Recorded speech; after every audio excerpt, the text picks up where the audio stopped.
Selamat malam Bapak Ibu tamu undangan hadirin sekalian. Selamat datang dalam acara debat publik putaran pertama pasangan calon tahun 2020. Yang kami hormati Ketua KPUD Kabupaten Yahukimo, Ketua Bawaslu Kabupaten Yahukimo, para pasangan calon Bupati dan Wakil Bupati Kabupaten Yahukimo, para pimpinan partai politik dan pendukung pasangan calon dan seluruh masyarakat yang berada di Kabupaten Yahukimo.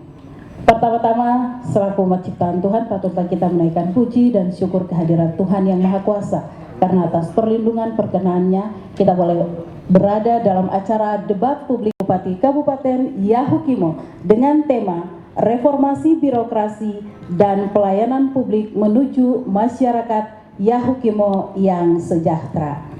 Mengawali seluruh rangkaian acara debat di sore menjelang malam hari ini, kita akan mengikuti doa syukur bersama. Bapak Pendeta, kepada Bapak waktu dan tempat disilahkan.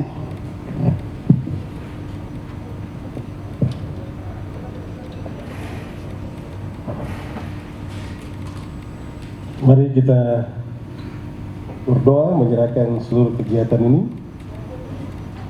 Di hadapan-Mu ya Tuhan, kuasa-Mu kami diperkenankan boleh ada sampai hari ini. Walau Anda, daerah kami, kota kami, tetapi tangan kuasa Allah tidak pernah meninggalkan kami. Kami sebagai orang-orang yang percaya, kami terus berharap kepada-Mu dan secara khusus di saat sore menjelang malam hari ini dalam debat dari pasangan calon bupati kepada mereka untuk dapat mengikuti ini dengan baik. Kami berdoa untuk KPU, dari Bawaslu maupun TVRI, bahkan tempat ini ke dalam tangan Tuhan. Kiranya kekuatan Allah mari menaungi kami, membentengi kami. Kami tolak di dalam nama Yesus segala intervensi kuasa-kuasa kegelapan yang mau benar-benar mengacaukan jalannya acara ini. Kami bentengi tempat ini dengan darah Yesus. Allah memberkati, mudah-mudahan jalannya acara ini dapat terselesai dengan baik. Kemuliaan dan hormat hanya bagi-Mu dalam nama Yesus. Haleluya. Amin. Pendengar, Anda dapat menyaksikan secara langsung acara debat publik Papua dan pendengar radio Bumi Samohai dimanapun Anda berada. Dan ini kita ikuti sambutan yang akan disampaikan oleh Ketua KPUD Kabupaten Yahukimo. Kepada Bapak Yesaya Magayan AMD, waktu dan tempat disilahkan. SH dan Bapak Esel Miram SIK. Yang saya hormati calon nomor urut 2 Bapak Awak Busuk MA dan Bapak Julianus MKSH. Yang saya hormati para pimpinan partai politik se-Kabupaten Yahukimo. Yang saya hormati forum komunikasi pimpinan daerah, tokoh-tokoh masyarakat, tokoh pemuda dan mahasiswa yang hadir, serta seluruh masyarakat Yahukimo yang menyaksikan acara debat publik calon bupati dan wakil bupati Kabupaten Yahukimo tahun 2020. Bapak Ibu, saudara-saudari, publik calon bupati dan wakil bupati Kabupaten Yahukimo tahun 2020 adalah salah satu jenis kampanye yang difasilitasi oleh Komisi Pemilihan Umum berdasarkan Pasal 20 Ayat 1 PKPU nomor 4 tahun 2017, sebagaimana telah diubah dengan PKPU nomor 11 tahun 2020 tentang kampanye pemilihan gubernur dan wakil gubernur, bupati dan wakil bupati, dan atau wali kota dan wakil wali kota, yang menyatakan bahwa debat publik atau debat terbuka antar pasangan calon diselenggarakan oleh KPU provinsi atau KPU kabupaten kota dan disiarkan secara langsung melalui lembaga penyiaran publik atau lembaga penyiaran swasta. Oleh sebab itu, pada saat ini KPU Kabupaten Yahukimo telah bekerja sama dengan TVRI Papua dan Radio Bumi Sumai FM 103.1 MHz untuk menyiarkan secara langsung debat ini agar dapat didengar dan disaksikan oleh warga masyarakat, khususnya warga Yahukimo yang ada di 51 distrik dan 512 kampung. Sehingga harapan kami, lewat acara debat publik ini, warga masyarakat Yahukimo dapat mengenal calon bupati dan wakil bupati Yahukimo tahun 2020 dan dapat mengetahui visi dan program 5 tahun ke depan mereka, sehingga warga masyarakat Yahukimo dapat menentukan pilihannya pada tanggal 9 Desember tahun 2020 nanti. Bapak Ibu Saudara Saudari yang saya hormati, kami KPU Yahukimo mengharapkan melalui pilkada ini bisa melahirkan pemimpin daerah yang benar-benar memiliki kompeten yang besar untuk mensejahterakan warga masyarakat Yahukimo dan memajukan daerah, khususnya daerah kita Kabupaten Yahukimo. Oleh karena itu, materi debat publik ini lebih ditujukan kepada bagaimana langkah-langkah konkret dan logis yang ditawarkan masing-masing pasangan calon untuk meningkatkan kesejahteraan pemberian pelayanan prima kepada seluruh masyarakat, dan bagaimana ide-ide dan pemikiran dari masing-masing pasangan calon untuk menyelesaikan berbagai macam persoalan yang ada di Kabupaten Yahukimo. Bapak Ibu Saudara-saudari yang saya hormati, di sini saya mau sampaikan kepada seluruh masyarakat Kabupaten Yahukimo bahwa debat publik ini merupakan salah satu upaya pendidikan politik. Oleh karena itu, masyarakat Yahukimo dipersilakan mencatat atau bila perlu merekam janji-janji yang nantinya akan disampaikan oleh masing-masing pasangan calon, mulai dari visi misi sampai dengan program kerja yang mereka tawarkan. Kelak atau mereka sudah terpilih nanti, maka semua janji-janji tersebut harus kita tagih, karena sebagaimanapun juga dalam negara demokrasi seperti ini, rakyatlah yang berdaulat, dan pemilihan kepala daerah yang digelar secara langsung ini adalah sarana pelaksanaan kedaulatan rakyat di daerah. Oleh sebab itu, hormatilah kedaulatan itu, jangan kita mempermainkan pilihan rakyat.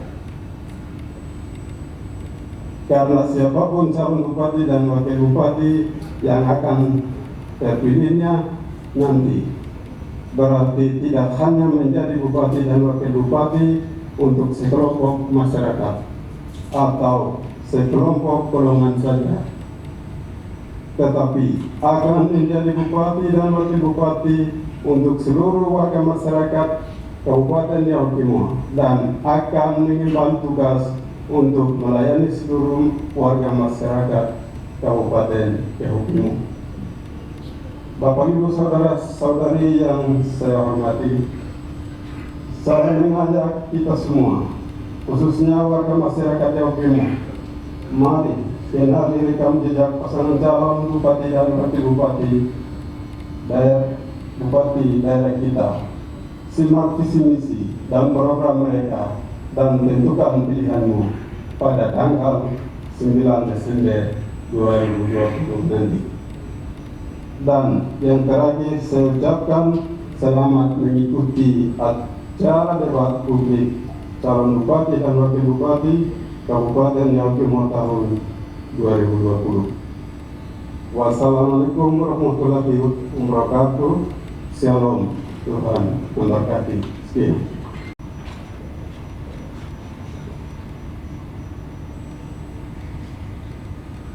Ini kita mempunyai tata tertib untuk diperhatikan bersama. Saya akan bacakan tata tertib yang akan kita perhatikan bersama, yaitu para pendukung dilarang untuk membawa atribut kampanye ke dalam ruangan. Para pendukung dilarang untuk meneriakkan yel-yel pada saat debat sedang berlangsung. Para pendukung hanya dapat meneriakkan yel-yel atau tepuk tangan setelah dipersilahkan oleh moderator. Setiap pertanyaan oleh pasangan calon terhadap pasangan calon lainnya hendaknya tidak mendiskreditkan ataupun bersifat subjektif, dan setiap pertanyaan harus berkaitan dengan tema debat. Para hadirin dan pendukung diharapkan duduk pada saat debat sedang berlangsung. Para hadirin dan pendukung diharapkan menonaktifkan handphone atau mensilentkan telepon genggam. Pemirsa hadirin dan pendengar, debat publik putaran pertama calon bupati dan wakil bupati Kabupaten Yahukimo tahun 2020 akan terasa sangat bermakna dan menjadi perhatian seluruh masyarakat di Kabupaten Yahukimo. Dan debat ini akan dipandu oleh moderator hari ini. Sambutlah moderator yang akan memandu debat di malam hari ini. Lahir hidup di ilmu administrasi publik. Jabatan hari-hari sebagai Direktur Lembaga Pengkajian dan Penguatan Kapasitas Lekat, Ketua Unit Kerja Kerjasama Fakultas Ilmu Sosial dan Ilmu Politik Universitas Cendrawasih tahun 2019 hingga sekarang. Sekretaris Indonesian Association for Public Administration, Asosiasi Publik LAPA Wilayah Tanah Papua, periode tahun 2020 hingga 2020. Pemirsa dan pendengar di seluruh tanah Papua, khususnya masyarakat Yahukimo, kita akan mendengar dan menyaksikan bersama debat publik putaran pertama pasangan calon bupati dan calon wakil bupati Yahukimo tahun 2020. Tema kita pada debat kali ini adalah reformasi birokrasi dan pelayanan publik menuju masyarakat Yahukimo yang sejahtera. Dan di tengah kondisi pandemi COVID-19 ini, kita dituntut untuk tetap melaksanakan protokol kesehatan sesuai dengan aturan pemerintah yang berlaku. Saat ini telah hadir pasangan calon bupati dan wakil bupati Yahukimo.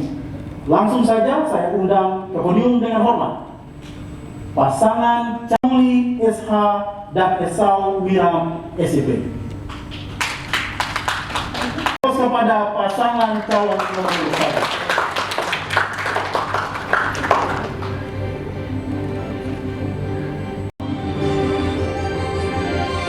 P3, PSI, dan PBB.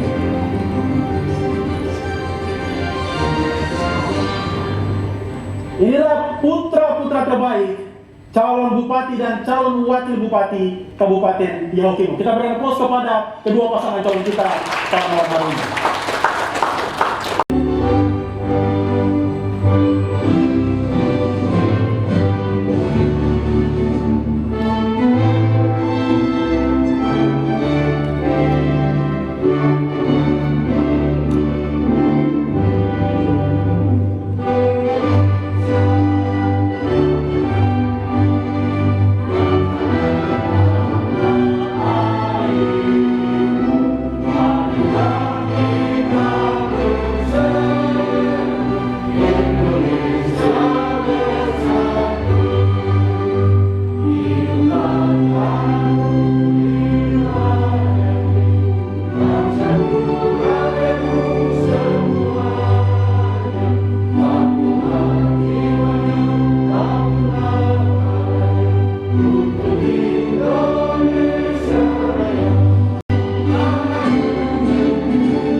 Yang pertama, Dr.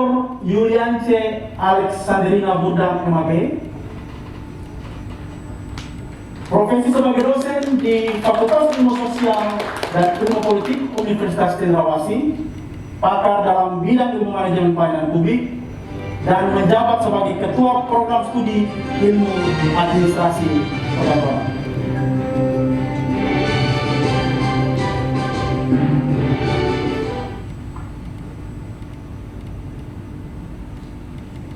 Berikutnya adalah Edward Ochu Esos MSc, profesi sebagai dosen di Fakultas Ilmu Sosial dan Ilmu Politik Universitas Bekasi, pakar dalam bidang ilmu politik dan pemerintahan, dan menjabat sebagai direktur pada Central for Election and Political Party Universitas Bekasi.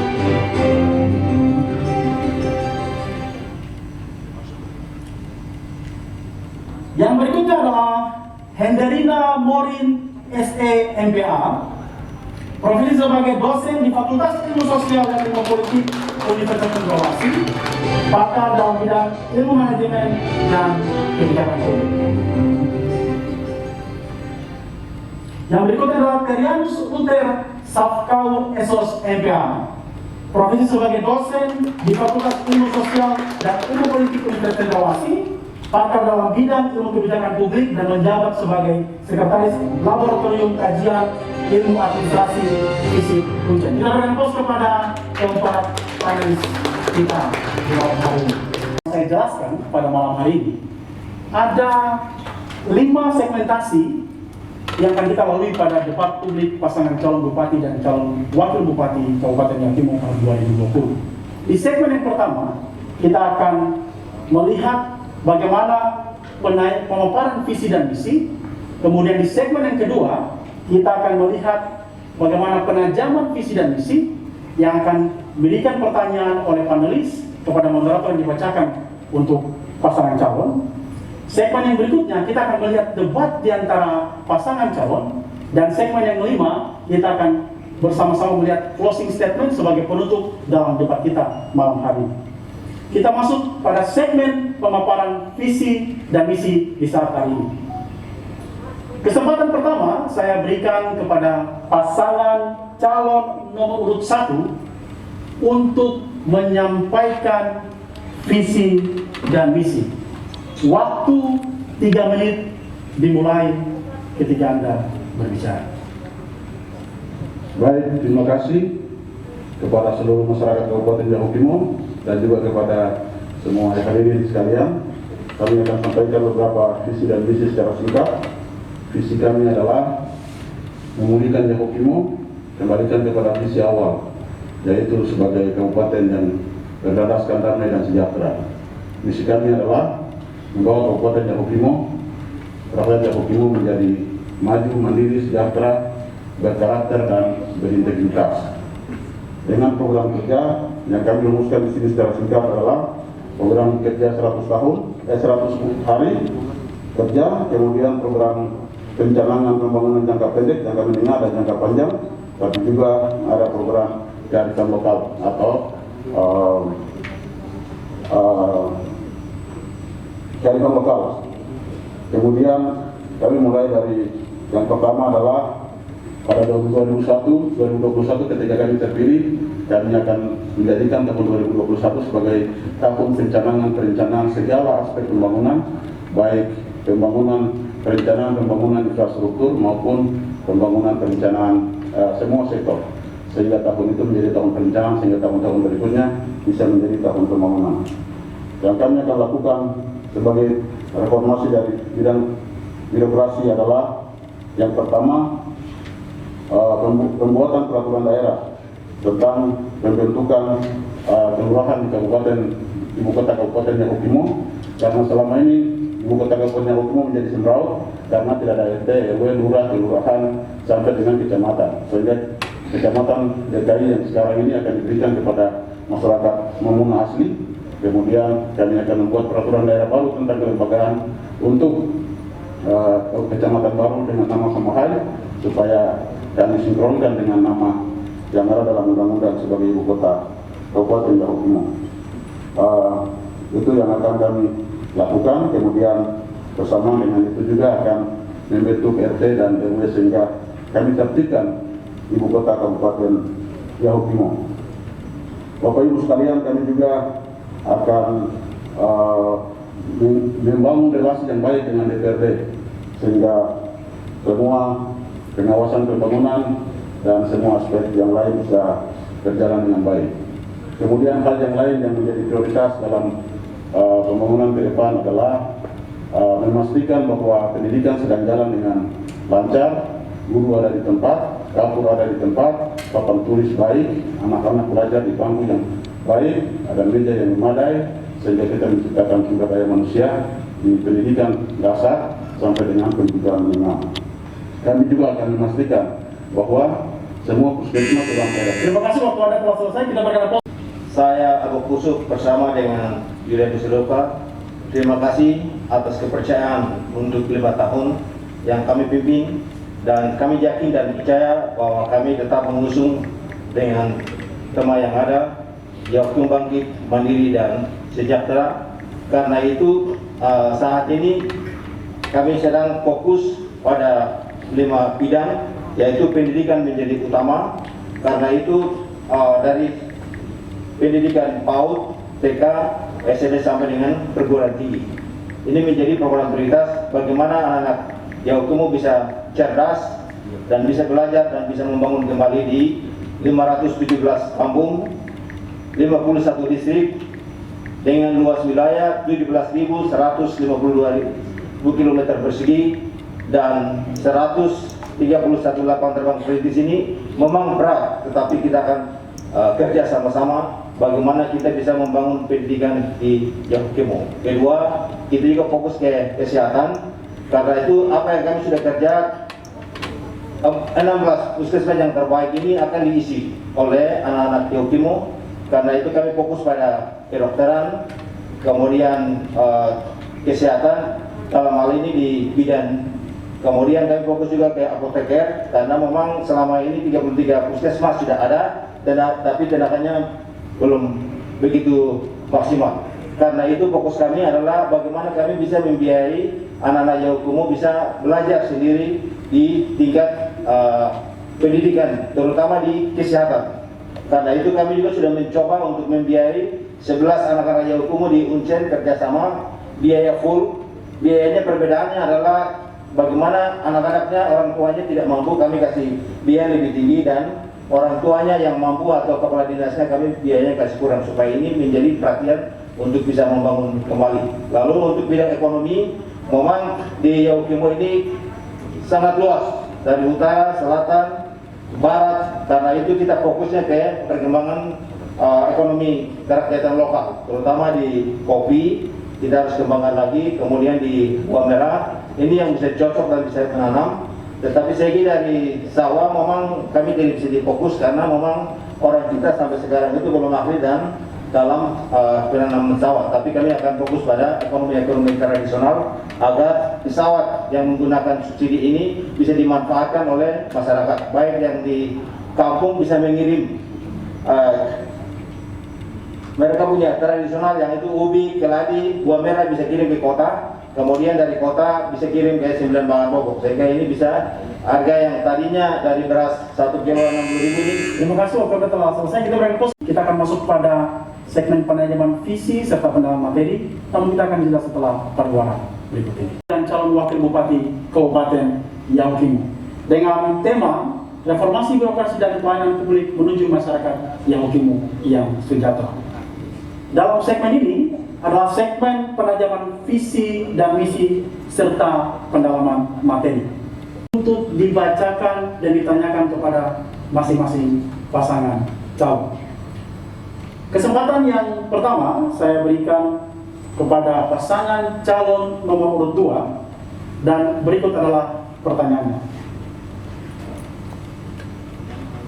Salah satu agenda kerja utama visi dan misi Anda adalah program pembangunan infrastruktur yang membuka akses dan konektivitas, baik pada sektor pertanian, dunia usaha, maupun pembangunan jalan dan pemeliharaan bandara.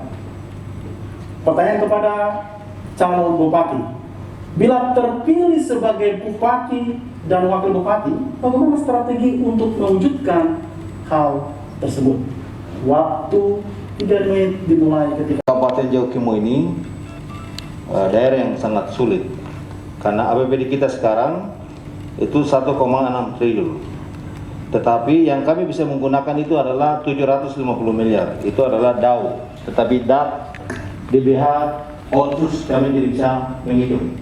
Karena itu kami sudah membuat ada 5 unit jalan infrastruktur yang bersama-sama dengan DPR. Saya pikir sudah berjalan, yaitu di Erawe ke Subaham, Yomate ke Anggruk, kemudian Suru-Suru Silimo, kemudian Beberat ke Buruto ke Beberat, lalu DKI ke Timbial. Di sini menjadi persoalannya adalah kita sudah punya rancangan APBD kita, tetapi APBD kita tidak cukup. Kenapa? ASN kita adalah 2.500. Lalu kami sudah kasih naik insentif lebih tinggi di Papua, itu ada di Yaukimo. Kenapa kita kasih naik insentif lebih tinggi? Karena 80% kita dapat memberi dengan orang asli Papua. Tetapi dalam birokrasi kita bukan hanya untuk Perawan saja, tapi kita tetap memperhatikan di Undang-Undang Nomor 5 Tahun 2014 tentang aparatur sipil negara. Aparatur sipil negara ini kita sudah perhatikan dan kita tidak memberi baik, tetapi dari ASN-nya belum mampu untuk bisa merancangkan untuk program dari segi infrastruktur. Ini jadi masalah. Sehingga ke depan saya dengan Pak Wakil ini harapan bahwa kita harus evaluasi secara keseluruhan dalam birokrasi kita ini. Apakah mereka yang mampu kerja itu yang kita harus menempatkan agar mereka bisa membantu program visi misi pemerintah daerah. Dalam hal ini jauh membangkit, mandiri dan sejahtera. Ini menjadi fokus utama. Kenapa harus ini terjadi? Kita terkendala dengan anggaran kita juga. Di celah-celah COVID seperti ini, tadi programnya infrastruktur kita berhentikan karena memang harus diwajibkan untuk kita arahkan anggaran kita ke COVID. Ini juga jadi persoalan. Persoalan kedua yang kita terjadi adalah kita juga rekrut orang asli Yaukimo dari Satgas Yaukimo Bangkit 255 orang dengan satu distrik 5 orang. Kita juga ada Yaukimo Sehat. Bagaimana para petugas kita harus ada di tempat di mana 33 puskesmas ini sehingga bisa melayani. Ini menjadi faktor persoalan dalam infrastruktur. Tetapi kita tidak mengalir dari situ. Ke depan saya bersama dengan Pak Wakil dari 5 rute jalan ini paling minimal kami siapkan anggaran kita itu 30 miliar dari DAU. Kalau kita harapkan ke DAP itu tidak bisa karena banyak persyaratan-persyaratan yang belum bisa selesaikan. Nah, terutama sekarang ini adalah kita finishing di Krishna. Program ini kita ajukan, tetapi dari pusat mereka tidak mau mampu untuk teroper.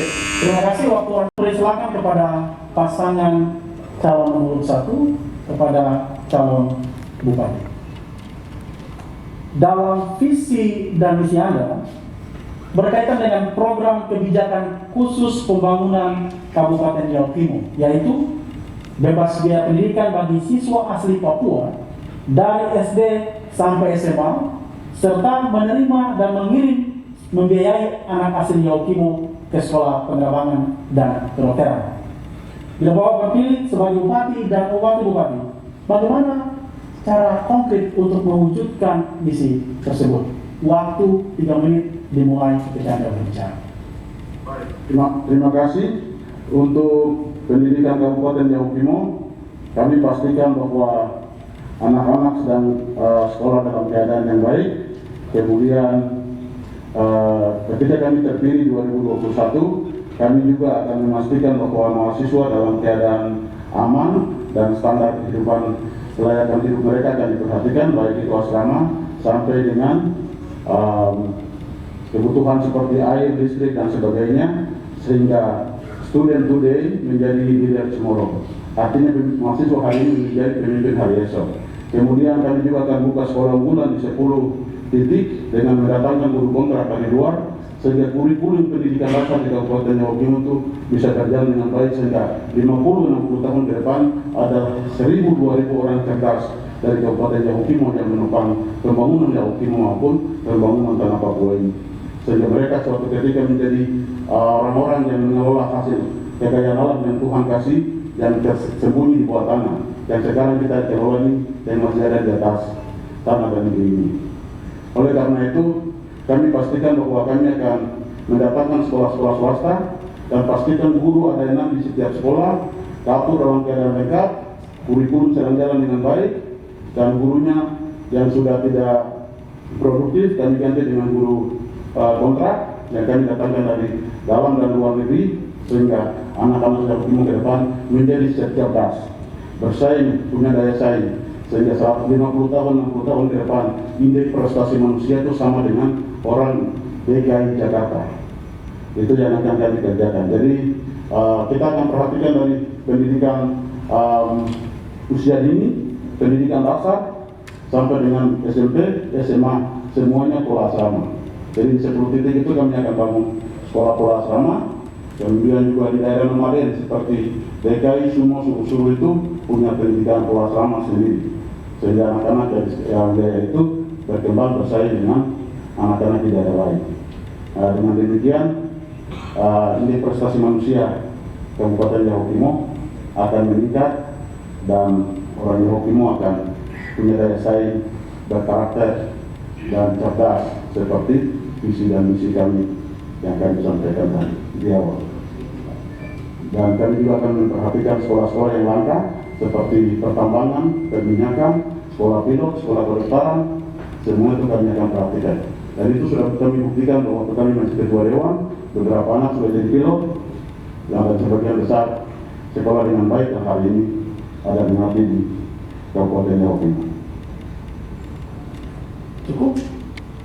Ya, kita berikan aplaus kepada pasangan calon nomor 1 yang telah menjawab pertanyaan maupun Bupati.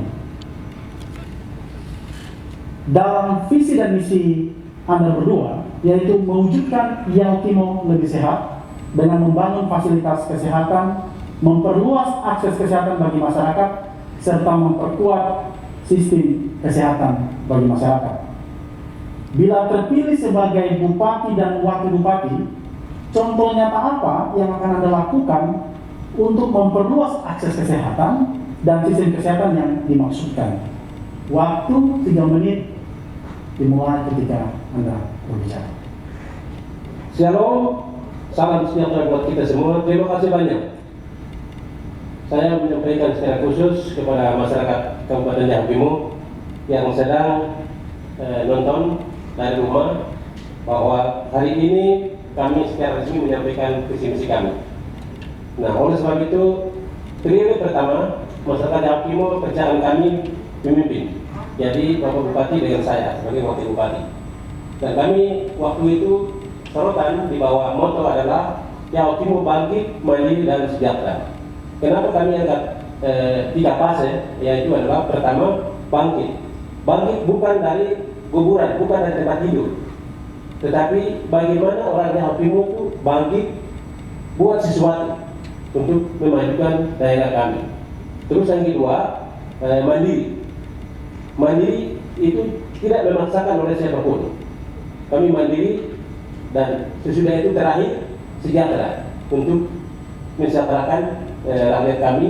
Terus dan juga kami memperlihatkan atau visi misi kami yang siapkan. Tapi tadi kami sudah Pak Bupati sampaikan, kami menambah lagi Yahukimo rumah kita bersama. Kenapa sampai Yahukimo itu rumah kita bersama? Karena kami 51 distrik, 518 kampung, 12 suku yang berbeda, dan itu Pak calon Bupati dan saya anggap itu kekayaan kami. Itu membuat di dalam visi misi yang disampaikan oleh Bapak Bupati tadi bahwa itu penglihatan kami akan terwujud. Itu penglihatan kami. Kenapa saya sampaikan penglihatan kami? Karena wilayah Yahukimo yang luas 17.152 km persegi ini kami tidak cukup dalam 5 tahun. Oleh sebab itu, apa yang ditanyakan oleh Pak Nyelis tadi bahwa itu menyangkut kesehatan, lebih mendorong adalah kami kesejahteraan. Kesejahteraan itu mulai dari ekonomi produktif dan kreatif. Kenapa kami sampaikan ekonomi produktif dan kreatif?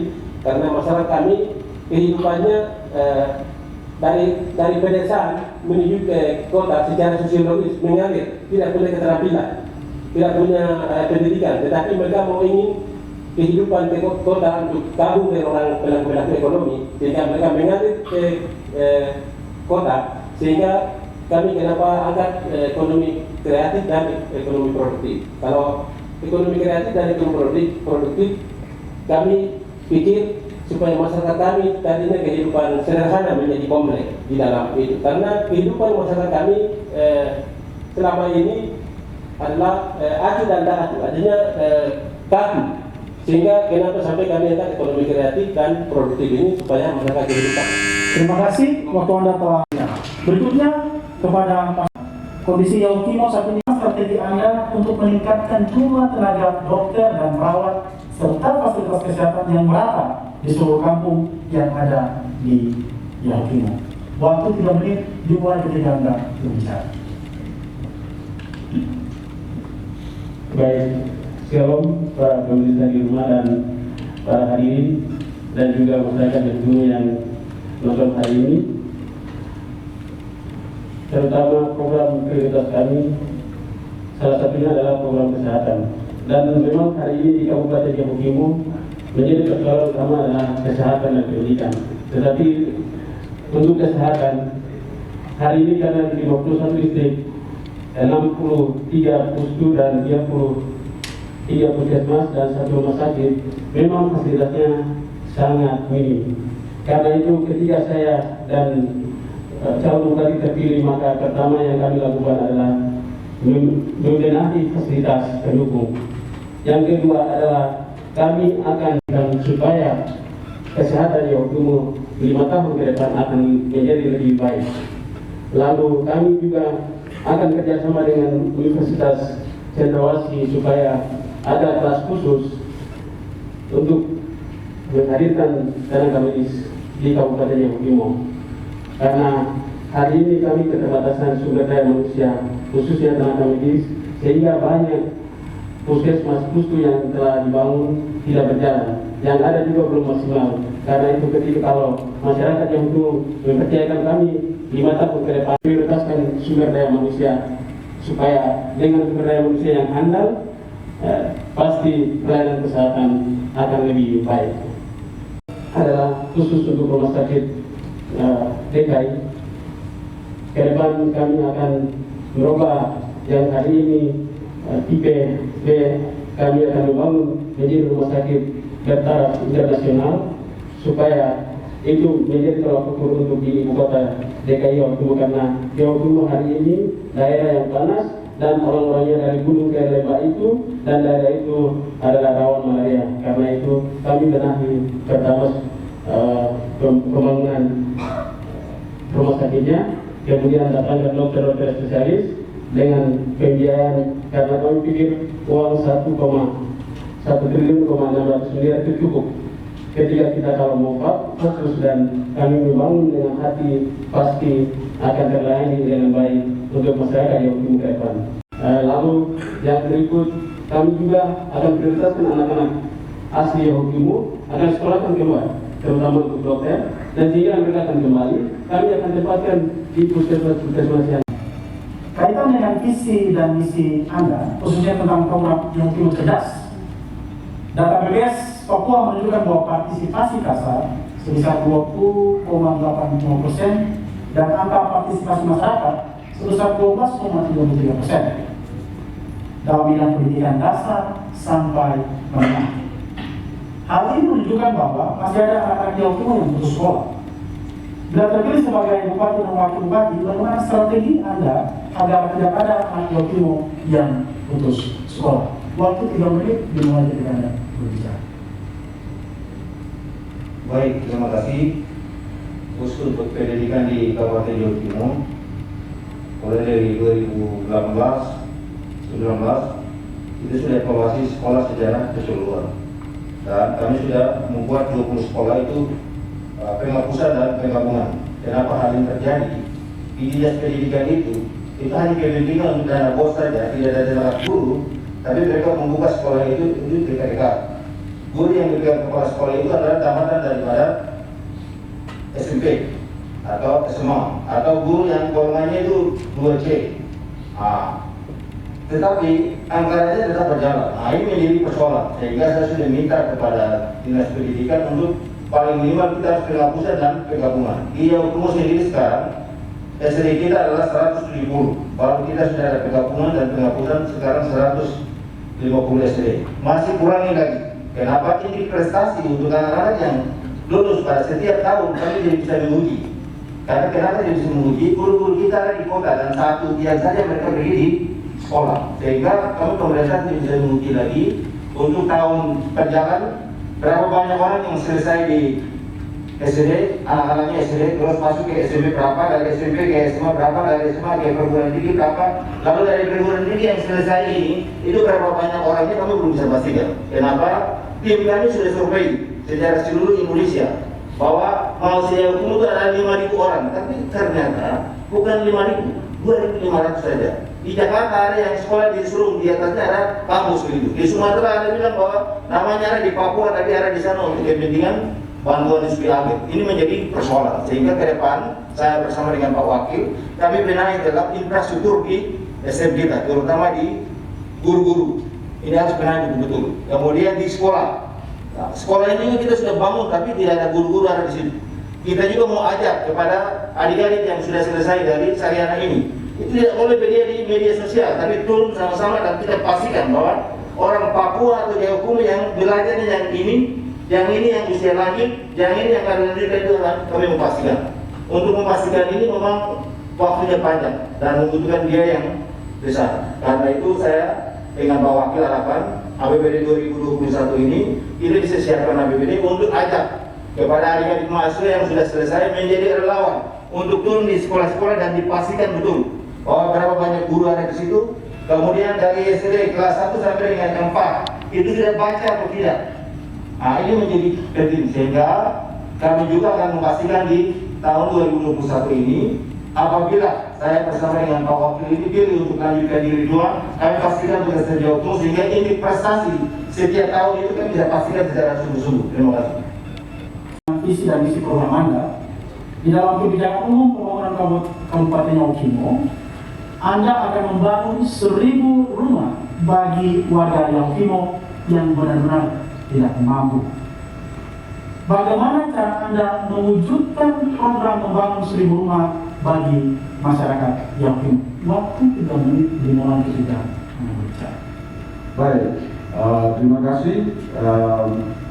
1.000 rumah untuk Kabupaten Yaukimo, terutama mulai dari Kabupaten Yaukimo. Ketika terjadi perang suku antara saudara, masyarakat sekarang ini masyarakat masih tidur di bawah tenda dan juga masih berkurang.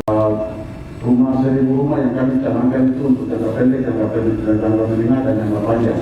Sehingga tanah pemerintah yang ada di Kabupaten Yaukimo yang ukurannya 8.000 km persegi itu kami akan alokasikan untuk setiap suku wilayah adat yang ada, sehingga di lokasi itu kami akan bekerja sama dengan PUPR baik di tingkat kabupaten, provinsi maupun pusat, sehingga kami taruh dana pendampingan misalnya 20 miliar dan ditambah dana provinsi dan dana pusat, sehingga kalau satu tahun itu kami alokasikan 100 miliar hanya untuk pembangunan rumah dengan tipe tertentu, maka seluruh masyarakat Kabupaten Yaukimo akan menikmati kehidupan yang layak.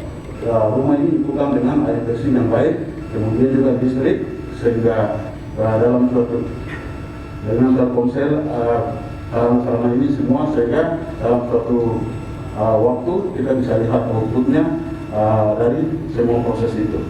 Kemudian juga kami canangkan rumah itu bukan hanya di kota.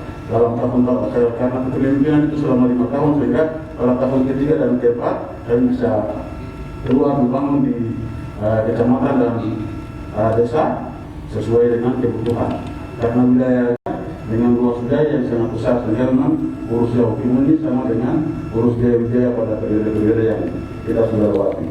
Karena itu secara perlahan kami akan perhatikan itu, tetapi juga kami harus mengangkat kepala dinas PU dengan perumahan yang punya tingkat kecerdasan, kemampuan, tapi juga kapasitas dan juga teknologi yang baik, tapi juga punya relasi yang baik dengan DPR RI, DPR provinsi, sehingga anggaran yang kami perlukan itu bukan kami pakai APBD, tapi bisa pakai APBD maupun APBD provinsi.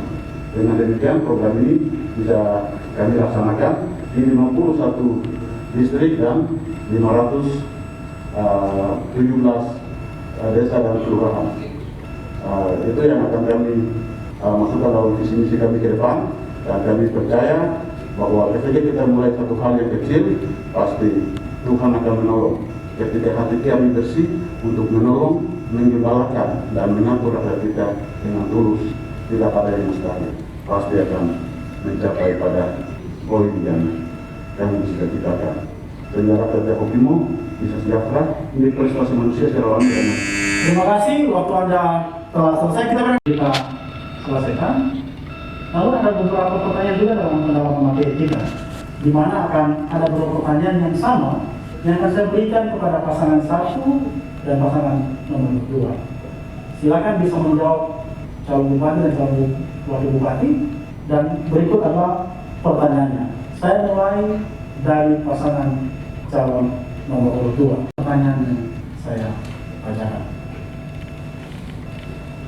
Pasar yang dibangun khusus untuk masyarakat asli Papua dengan pasar umum atau pasar Nusantara, maka kita akan melihat perbedaan aktivitas penjualan, di mana lebih ramai pasar yang umum.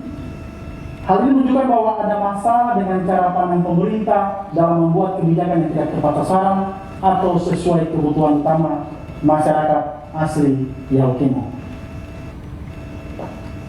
Bila terpilih sebagai bupati dan wakil bupati, bagaimana solusi dan strategi Anda untuk menyelesaikan permasalahan tersebut? Waktu 3 menit dimulai ketika Anda bicara. Baik, kebijakan bagi orang asli Yahukimo, terutama mama-mama. Kami punya program waktu itu, kami membedakan itu ruko yang ada di DKI Kota. Itu kami punya program waktu tahun 2016 dan 2017 itu kami buat, karena di situ masyarakat ada jual pinang, di situ ada masyarakat jual sama-sama dengan bakar batu, ubi dan sayur, dan di situ juga masyarakat ada jual sembako. Sehingga kami punya program tahun 2016 dan 2017 itu kami membedakan tempat jual pinangnya juga tersendiri, terus tempat jual masakan bakar batu ubi juga tersendiri, terus sayur-sayur juga tersendiri. Dan kami waktu itu sudah lakukan, tetapi saya tidak tahu itu DPR mereka menolak. Karena kami anggap, karena begitu mereka jual sama-sama, itu kelihatannya kotor dan jorok. Sehingga kami punya program, kenapa sampai jual pinangnya kami taruh di pinggir talur, supaya begitu makan pinang, itu buang ludahnya harus ada di talur atau di air atau sungai, supaya kebersihannya terkelihatan. Tetapi kami ubah lagi, sehingga kami kasih modal mereka yang punya skill, mereka yang ingin, mereka tidak punya keterampilan tapi keinginannya keras, sehingga kami kasih modal anak pribumi supaya beberapa kali kami kasih modal sekitar 30 juta, ada yang 20 juta, ada yang 50 juta, dan itu sudah terwujud. Mereka tidak lebih besar, tapi kaki 5 itu sudah kiri kanan, perempatan, pertigaan, itu semua rata-rata ada kaki 5. Mereka buat kios usaha masing-masing. Nah, di sini kami melihat bahwa ada keinginan mereka mau saingi dengan teman-teman non Papua yang mereka laksanakan ekonomi atau perdagangan di sana. Tetapi ada keinginan ini tidak didorong oleh modal, sehingga kami sediakan modal. Tetapi tahun 2018 kami cek apa yang kami kasih modal itu tidak diputar. Berarti kami anggap orang ini orang malas, tidak kerja. Maka kami uji yang lain supaya ekonomi mereka, apa yang tadi disampaikan bahwa sederhana itu menjadi kompleks, supaya termasukkan uang ini juga mereka membiayai anak-anak sekolah yang sekolah di luar negeri maupun kota studi lain di Indonesia. Oleh sebab itu dalam 2 tahun terakhir sedikit berhasil, tetapi dan juga masyarakat banyak kumpul di tempat dalam usaha itu. Mereka menghabiskan hasil daripada kios yang masuk ini. Ini kebiasaan buruk, dan kami menilai memang itu kami harus dihapuskan. Sehingga 2018 dan 2019. Terima kasih, waktu sudah selesai.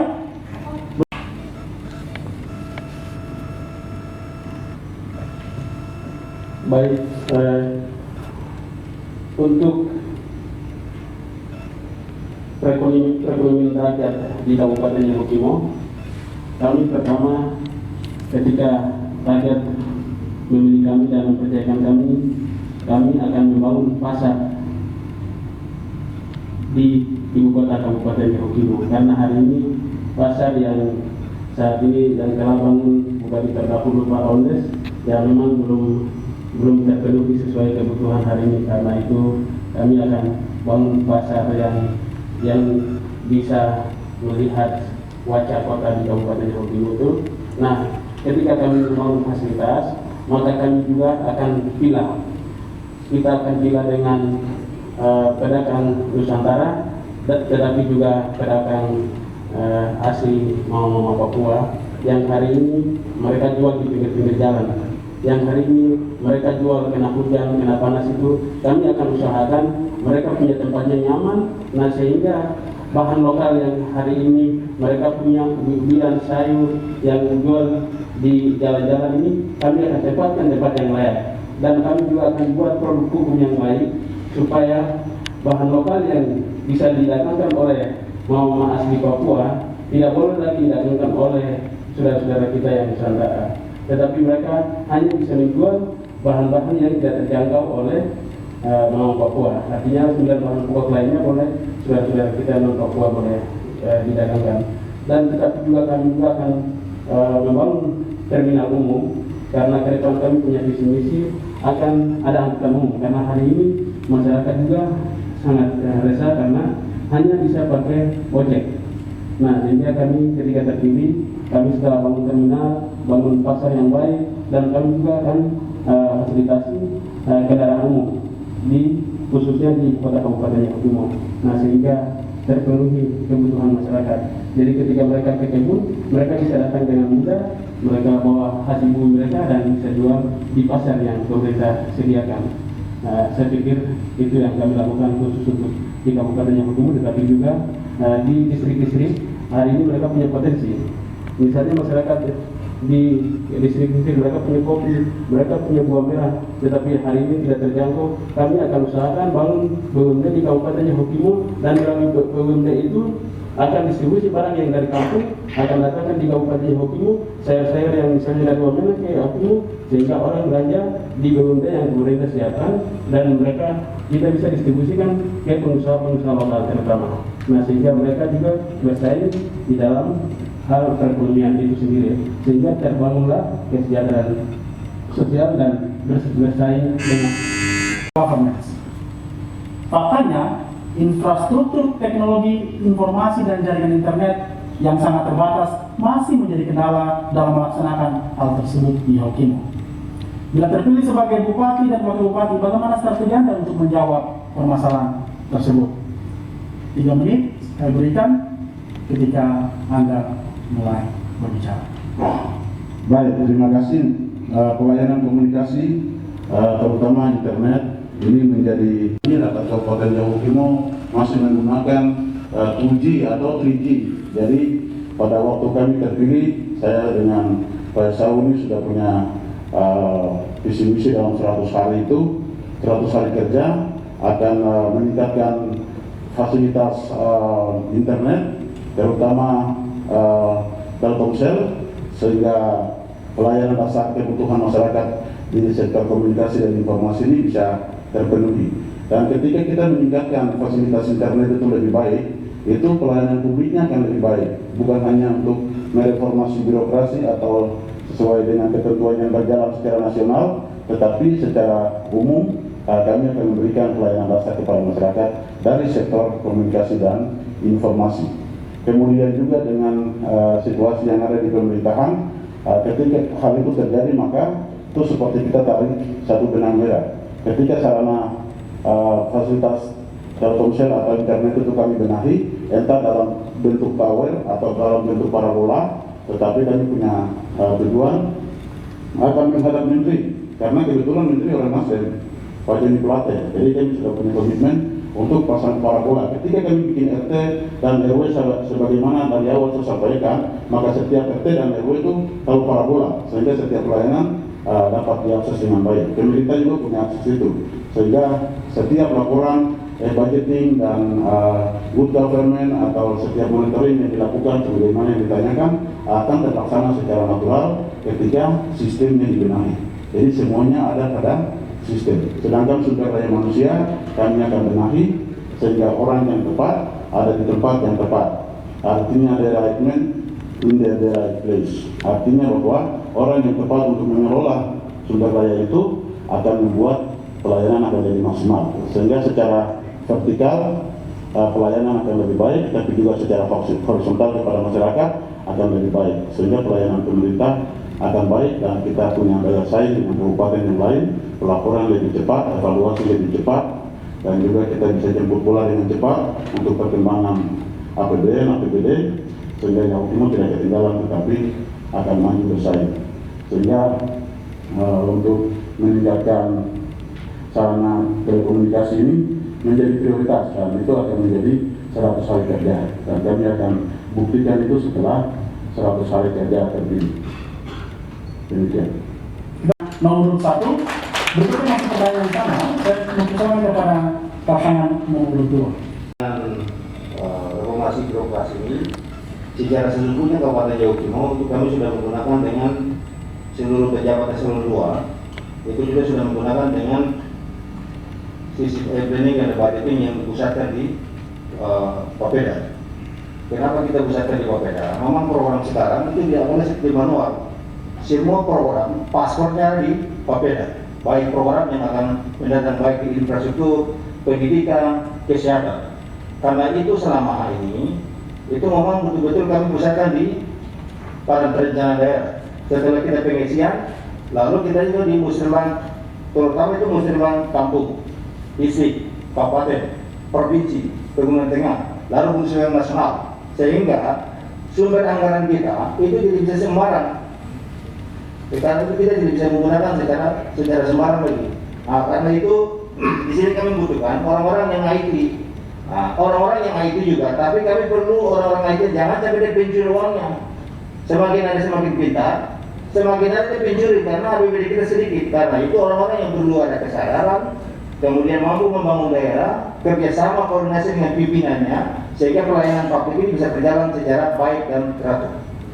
Kedua, sebenarnya doa itu tidak perlu dipersoalkan. Artinya kita sudah bangun 6, tinggal 2021 ini kita aktifkan 1 di Keke, itu 72 meter. Di kantor bupati ada 72 meter. Di Holwon ada 72 meter. Di Hogio 62 meter. Di Silimo 62 meter. Tinggal sekarang proses bagaimana kita bisa mengaktifkan sehingga warga masyarakat Jawa Timur pelayanan publik ini bisa dimanfaatkan. Di ibu kota sendiri ada penyangga 32 meter, ada 4 yang kita sudah bangun. Nah, cuma karena memang ini dibangun oleh uang negara, kita tidak bisa mengaktifkan secara cepat apa yang kita pikirkan. Tetapi kita sudah mengajukan surat ke pemerintah, Infocom, untuk bagaimana bisa akses ini, sehingga akses internet ini, karena memang dari Yaukimo, dari Asmat ke Yaukimo, dari Yaukimo kita kirim ke Duga, dari Yaukimo ke Jayawijaya, terus dari Yaukimo ke Pegunungan Bintang. Ini adalah program Indonesia telekomunikasi. Jadi ini ada pemerintah, memang sudah ada, cuma tahun 2021 orang nanti kita aktifkan. Sehingga untuk telekomunikasi tidak perlu lagi dipersoalkan, karena memang powernya sudah ada. Lalu masyarakat kita ini juga memang karena masih generasi muda, jadi memang dibutuhkan kebutuhannya. Nah, kita juga sudah ada kerjasama dengan Telkomsel. Nah, setelah kita sudah Telkomsel, karena memang kami orang kaum awam, kami hanya Telkomsel porsi. Tapi Telkomsel bilang tidak MOU dengan SMS lagi. Nah, jadi anggaran kita rugi 3 miliar, kita berhentikan sampai di situ lagi karena uang kita manfaatkan untuk masyarakat, bukan untuk MOU yang tidak jelas. Terima kasih waktu pendalaman materi baru saja kita selesaikan. Kita akan masuk dalam debat di antara para calon. Namun kita akan jeda setelah pariwara berikut ini. Pada segmen ini, masing-masing pasangan calon akan memberikan pertanyaan, menjawab, dan kemudian ditanggapi oleh pasangan calon yang memberikan pertanyaan. Waktu bertanya 1 menit, waktu menjawab 2 menit, dan waktu menanggapi hanya 1 menit. Kesempatan pertama saya mempersilakan kepada pasangan calon nomor 1 untuk memberikan pertanyaan yang telah disiapkan. Baik, APBD Kabupaten Jawa Timur terdiri dari DAU 700 miliar, DAP, DDL, dan pendapatan asli daerah. Tadi pasangan nomor 1 katakan bahwa dana itu habis sehingga belum bisa memberikan pelayanan secara maksimal, dan juga dana itu terserap juga lebih banyak ke COVID.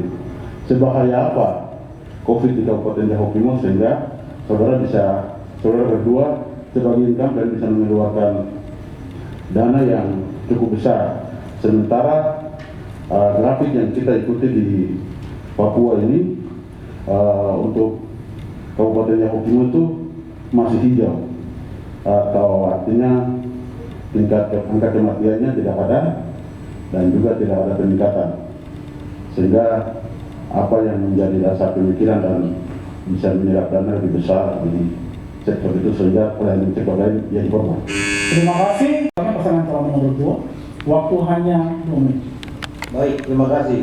Jadi COVID ini kan secara mendunia, bukan di Yahukimo saja. Karena itu dari pemerintah pusat, APBD kita kan hanya 750 miliar tahun. Kalau otsus BPA itu kita tidak bisa, karena itu program yang memang betul-betul tidak boleh korek dari daerah kita, sehingga yang saya hitung kategorikannya 750 miliar saja. Saat COVID, kenapa kita siapkan anggaran dari daerah itu 70 miliar?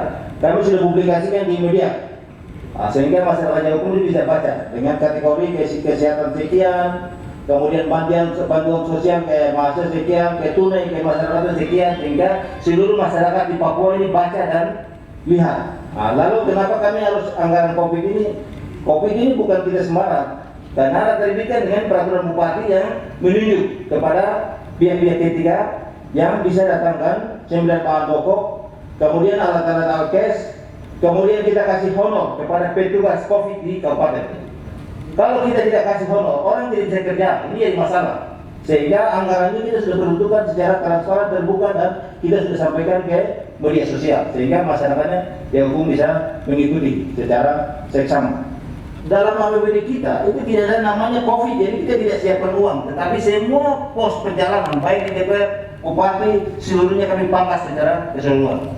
Lalu kedua, di pemerintah pusat mereka potong lagi 80 miliar tahun. Ya, uang ini pemerintah negara punya, bukan daerah punya. Ini menjadi persoalan, sehingga untuk penggunaan di Yahukimo hanya 70 miliar saja. 70 miliar kami sudah buka secara transparan dan terbuka. Ini pun inspektor sudah turun. Semua pihak sudah turun ikut melihat dokumen-dokumen yang kita lengkapi.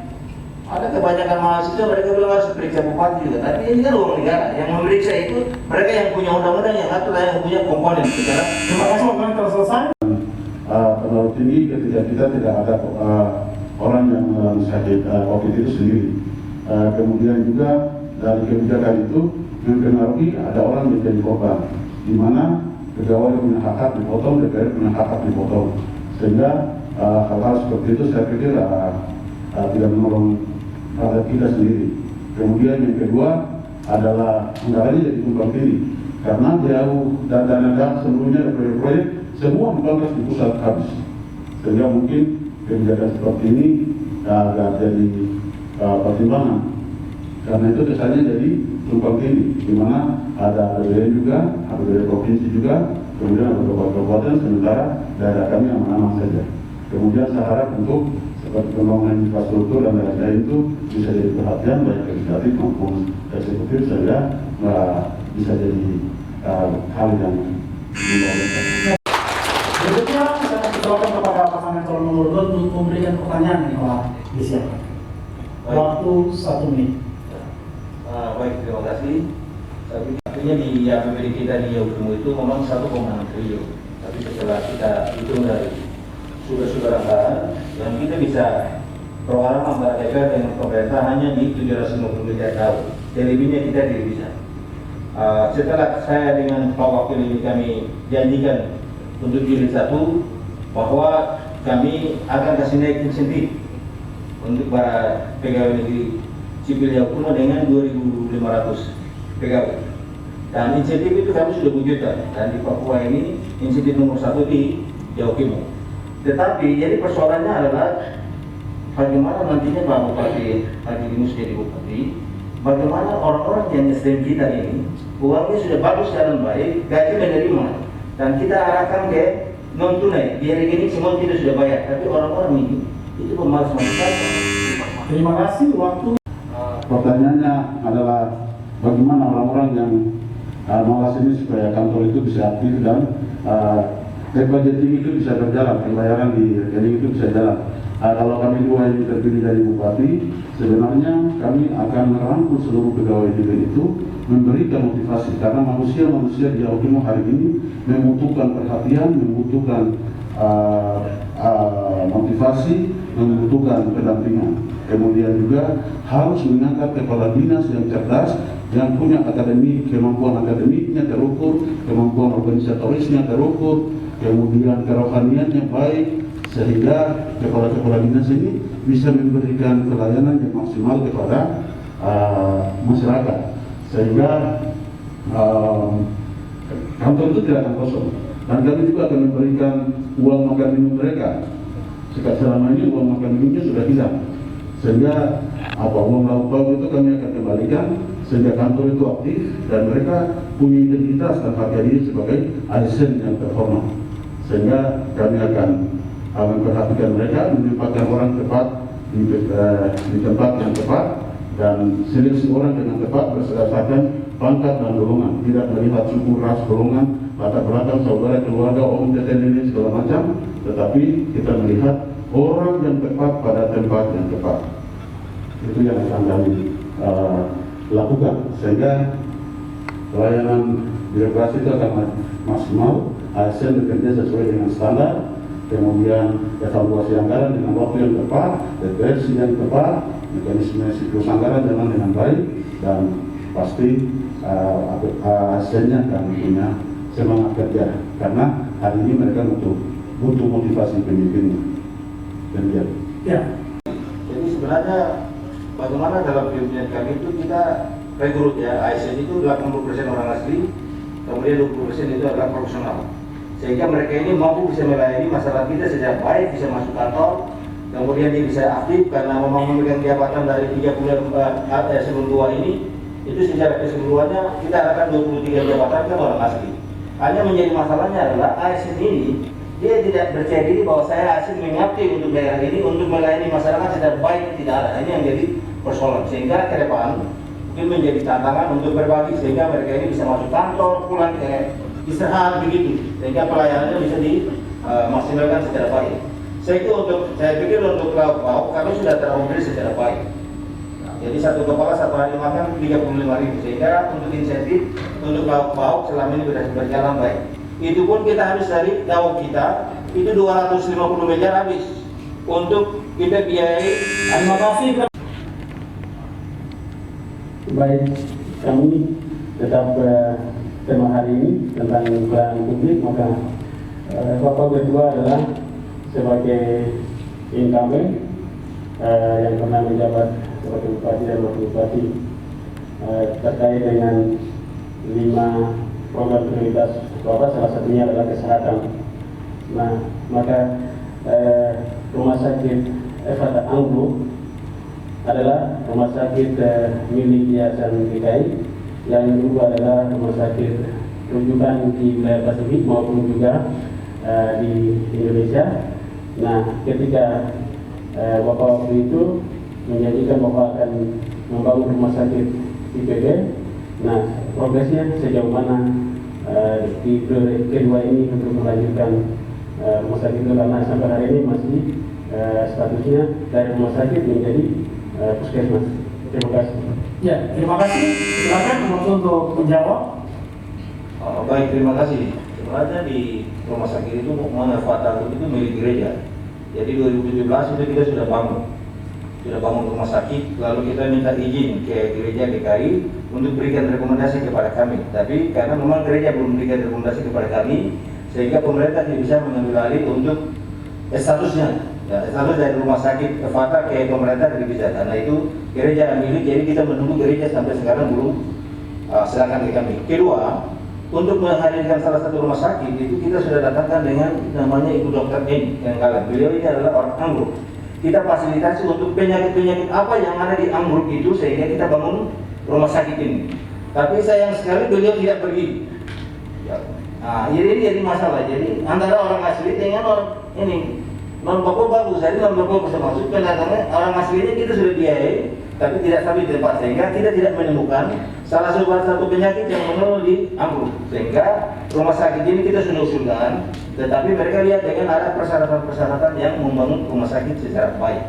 Karena itu bukan kita janjikan, tapi kita sudah laksanakan. Cuma yang persoalannya adalah pertama dari pihak gereja GKI Tanah Papua untuk harus minta izin dan serahkan hasilnya, sehingga direktur yang kita tugaskan juga biaya APBD kita juga itu, karena itu adalah anggaran negara, sehingga ini menjadi persoalan. Kedua, petugas kita yang kita datangkan ini adalah beliau ini orang asli di sana, bisa pakai dengan bahasa daerah, sakitnya apa, ini apa, sehingga kita bisa menemukan untuk penyakit-penyakit yang muncul di daerah di situ. Dua hal ini menjadi kelemahan, sehingga kita tidak bisa lagi untuk bisa angkat direktur atau dijadikan menjadi rumah sakit. Nah, ini menjadi kendala, sehingga ke depan kalau kami terpilih kembali lagi, kami akan rumah sakit itu dijadikan menjadi rumah sakit rujukan di wilayah bagian utara. Terima kasih. Terima kasih.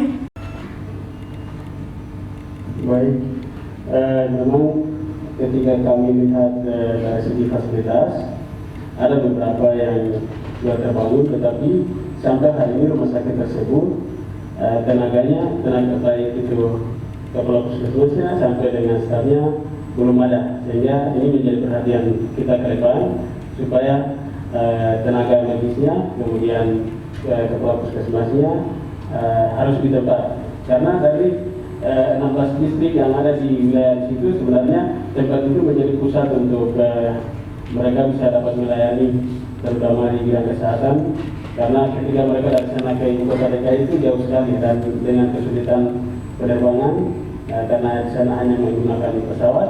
Nah, sehingga itu ke depan akan menjadi perhatian khusus supaya di wilayah itu tercover ketika kita melengkapi fasilitas, tetapi juga dipenuhi dengan sumber daya manusia yang memadai. Terima kasih. Ya, kita berikan aplaus kepada kedua pasangan calon yang telah menjawab dan menanggapi. Masih kesempatan. Baik, terima kasih. Terima kasih kepada KPU yang memberikan kami tema untuk 3 hal. Tema pokok adalah demokrasi, pelayanan publik, dan kesejahteraan. Nah, ini muncul apabila kedua calon mereka menyampaikan moto adalah pemulihan. Moto pemulihan.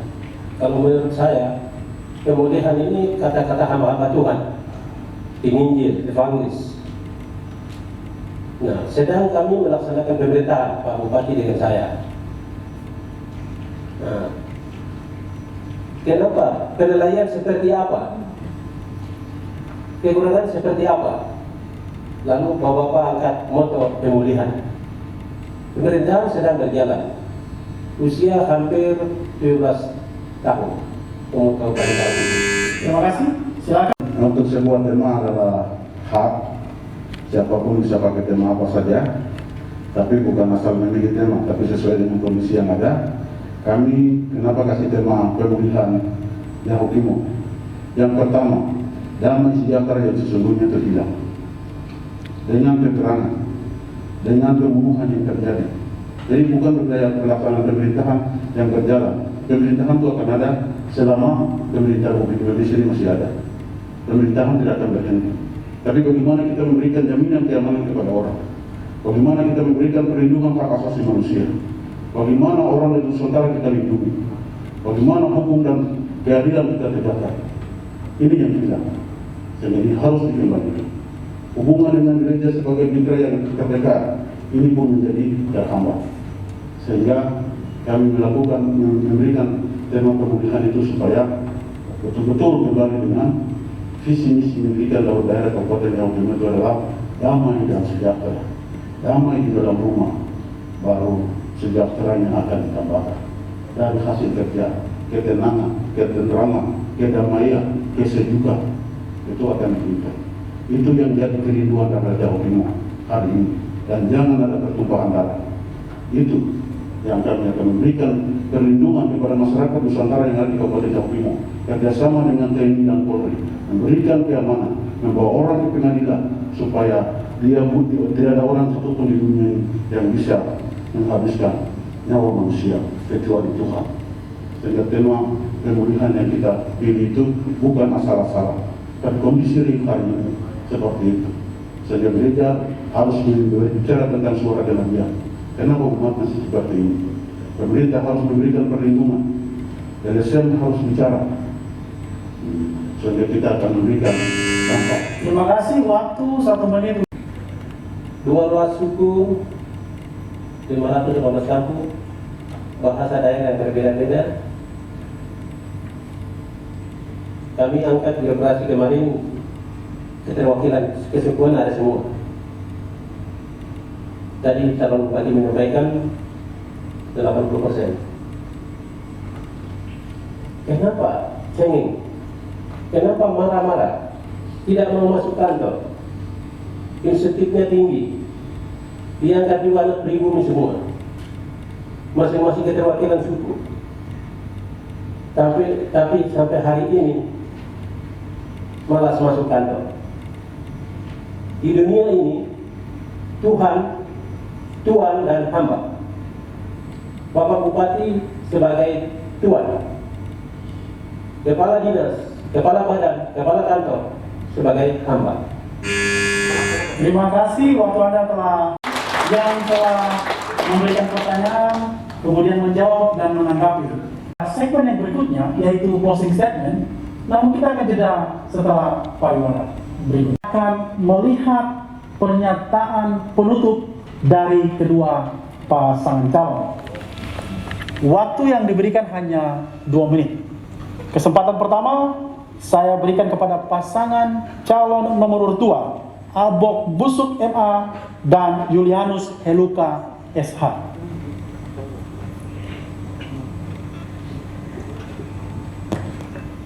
Tanggal 9 Desember, ingat, tanggal 9 Desember tahun 2020, pilih nomor 2 Abok Busuk dan Julianus Heluka. Yaukimo, rumah kita bersama. Terima kasih. Yang terdiri dari 51 distrik, 517 kampung. Saya percaya bahwa dalam hatimu pasti akan memilih Abok dan Julianus. Pilihan kalian adalah pilihan yang tepat, jelas, sudah tahu apa yang kami kerja, dan kami akan lanjutkan untuk periode 2020-2025. Karena itu saya bersama dengan Pak Julianus pesan, kita adalah semua ini adalah anak-anak asli Yaukimo. Tapi pilihan yang tepat itu ada di nomor 2 untuk melanjutkan jilid 2. Terima kasih. Silakan, mungkin ditambahkan. Lebih khusus suku Ngali dan Hubla.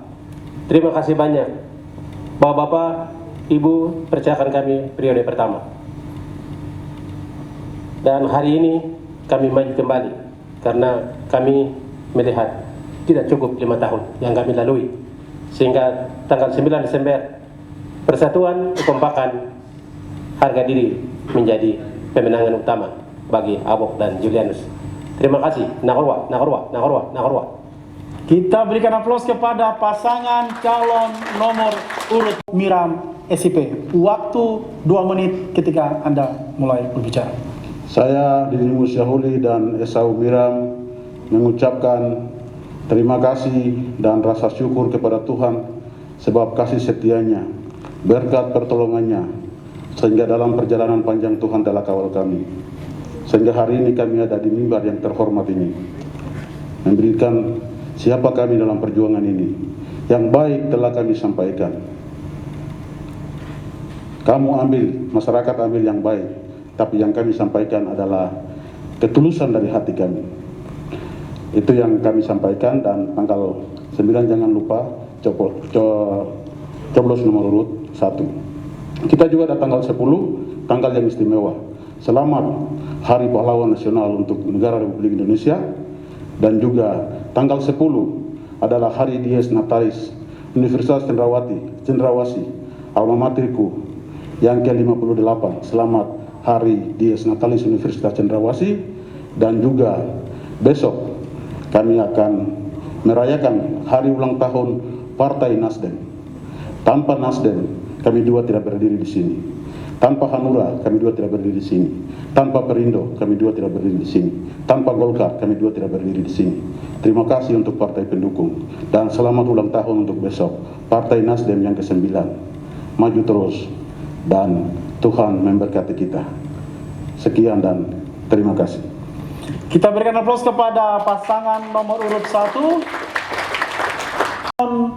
Wakil Bupati, calon Bupati dan Wakil Bupati Kabupaten Yahukimo. Mereka adalah putra-putra terbaik Yahukimo yang akan memimpin 5 tahun ke depan. Kita berikan aplaus lagi kepada kedua pasangan calon kita di malam hari ini. Hadirin dan pemirsa, bahkan pendengar, khususnya masyarakat Yahukimo, penyampaian closing statement ini sekaligus menutup debat putaran pertama kita pada malam hari ini. Semoga debat kandidat ini dapat memberikan informasi kepada masyarakat untuk menentukan pilihannya pada pemilu kada tanggal 9 Desember tahun 2020. Siapa calon yang akan memimpin kabupaten 5 tahun ke depan? Pilihannya ada di tangan Bapak Ibu, saudara-saudari masyarakat Kabupaten Yahukimo. Demikian seluruh rangkaian debat ini. Atas nama kerabat kerja yang bertugas, saya Jackson Yumame undur diri. Terima kasih dan sampai jumpa di debat kandidat berikutnya.